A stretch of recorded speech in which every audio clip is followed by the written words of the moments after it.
What is more challenging than giving a speech? Giving an impromptu speech. Mark Twain said, "It usually takes more than 3 weeks to prepare a good impromptu speech."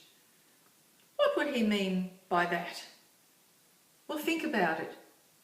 If you're going to be able to speak off the cuff about any topic, you really need to know that topic well. You have to have done your research and internalised everything about it in order to be able to speak extemporaneously about it.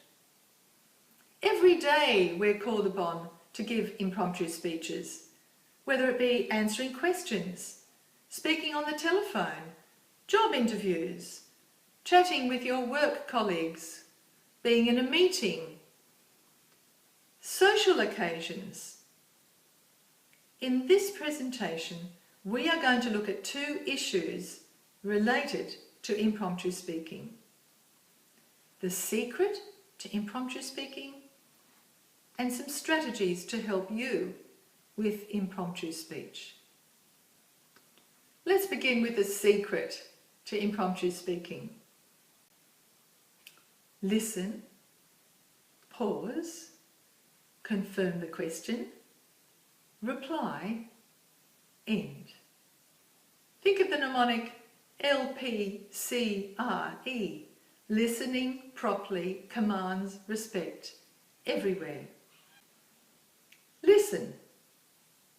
When you listen, it's important to really focus on what is said, listening to the meaning, not just the words, and then use what was said as part of your response. If somebody asks you, "How are you going to go ahead with this?" then you might begin with, "I agree that it is difficult to plan ahead. However," that then gives you a chance to segue into what it is that you're going to say and have a chance to think about it too. Don't interject. If somebody is asking you a question, concentrate on what the person is saying. We already had that session about active listening. There are, of course, 3 advantages of careful listening.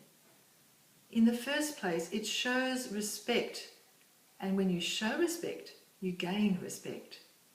Secondly, it gives you a ready-made dialogue for your reply. And thirdly, it gives you a relevant response. You can then comment directly on what you have heard, and you've already got the words built in. The second mnemonic after listen was pause. We pause a few seconds just to help you organise your thoughts. And that pause can actually help to add drama to your response. And it shows that you're taking the question seriously.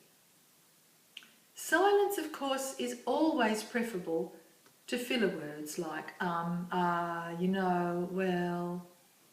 Just silence.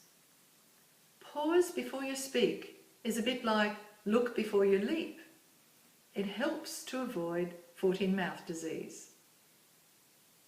The third part is to confirm the question. Again, when you check with the person who asked whether this was the question that you actually heard, it also gives you a chance to think again. And of course, it ensures that you have really understood the question and shows the speaker that you are empathetic. Then the next one is reply. Now that you have their attention, you reply. And in your reply, it is important to stay focused and relevant. Tell only the essentials. Just whet their appetite for more information. Never tell them everything. Always leave them wanting a little bit more. Don't tell them everything you know about the topic. I can give you an example of this. Some years ago, I managed to lose 22.5 kilos. Now, of course, my friends who hadn't seen me for a while all wanted to know how I did it. And I wouldn't tell them too much. Otherwise, I'd sound like an advertisement. There was a product I'd used. My son was selling it.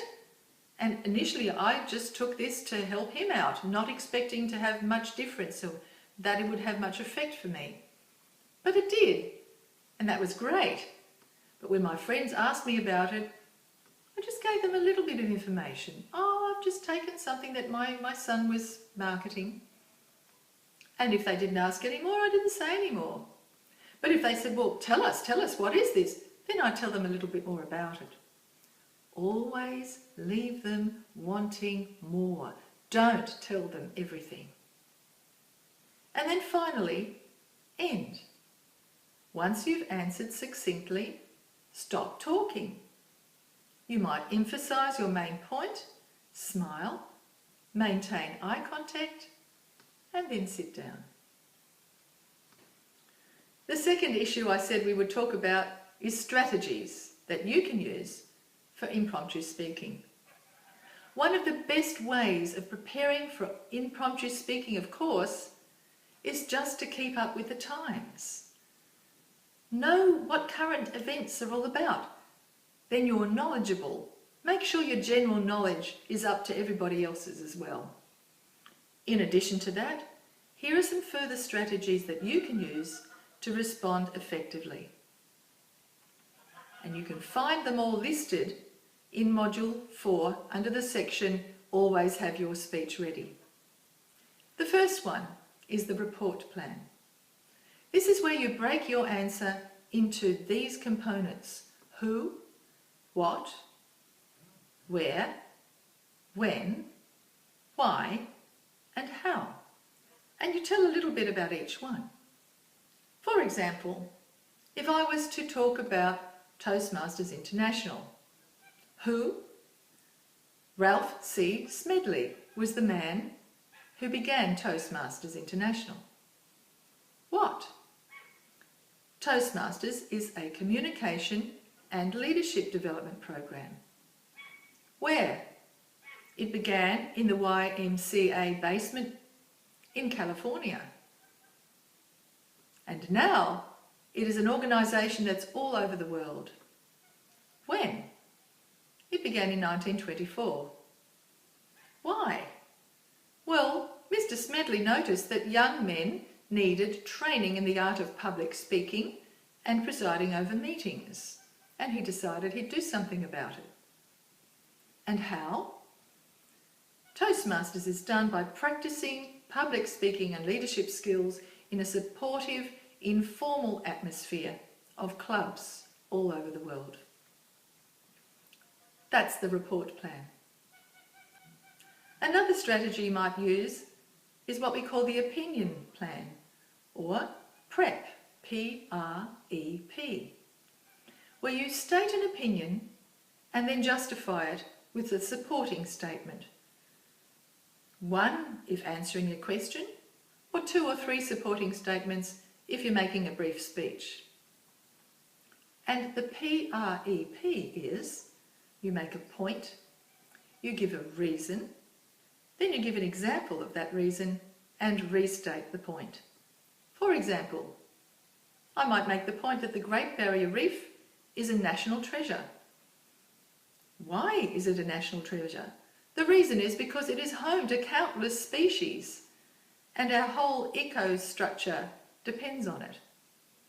For example, the coral has taken centuries to grow and it is the basis for the ecosystem. And then I restate the point. We must take action to protect our Great Barrier Reef. A third strategy is addressing cause and effect, where you state the situation, list the causes and the effect. For example, the situation of lung cancer. Lung cancer is a serious health issue.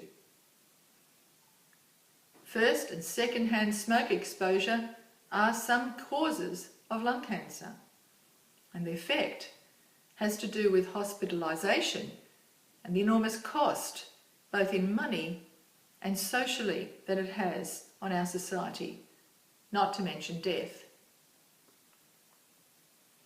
The final strategy is to discuss the past, present and future. This might be particularly if a personal response is needed. For example, when I was nearly 3, my family migrated from the Netherlands to Australia. Now, I have moved from Sydney, where we first lived, and I'm living in regional Victoria and some of the time in Melbourne because I now work there. My children, all 6 of them, I have raised and hope that they will make a positive contribution to this country in the future. It might take you 3 weeks, like Mark Twain, to memorise these strategies. But finally, whatever you do, don't apologise if you're asked to speak impromptu. It's just a waste of time, and it's downright annoying to the audience if you apologise.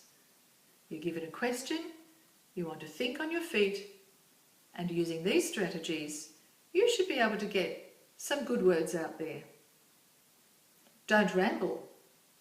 Wrap up once you've finished saying what you have to say by perhaps restating your strategic points briefly, whether it is who, what, when, where, why and how, or the prep, the point, the reason, the example and the point, or your cause and effect, or past, present and future. Don't invent. Be sincere. Don't make it up. Have a look in Module 4 and read what happened with Bush in the White House press release, and you'll see what I mean.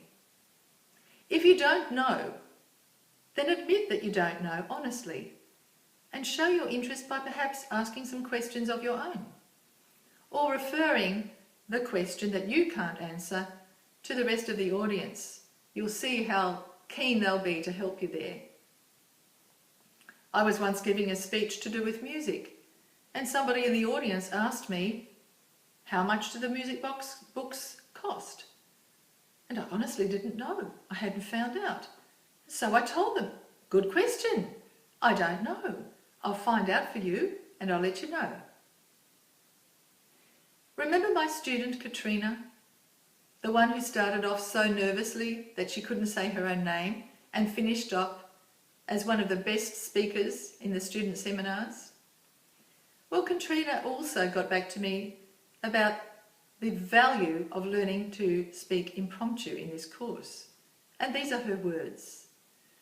Participating in the impromptu speaking exercise on the first day was difficult and uncomfortable, and I didn't believe I could possibly improve this skill in 6 weeks.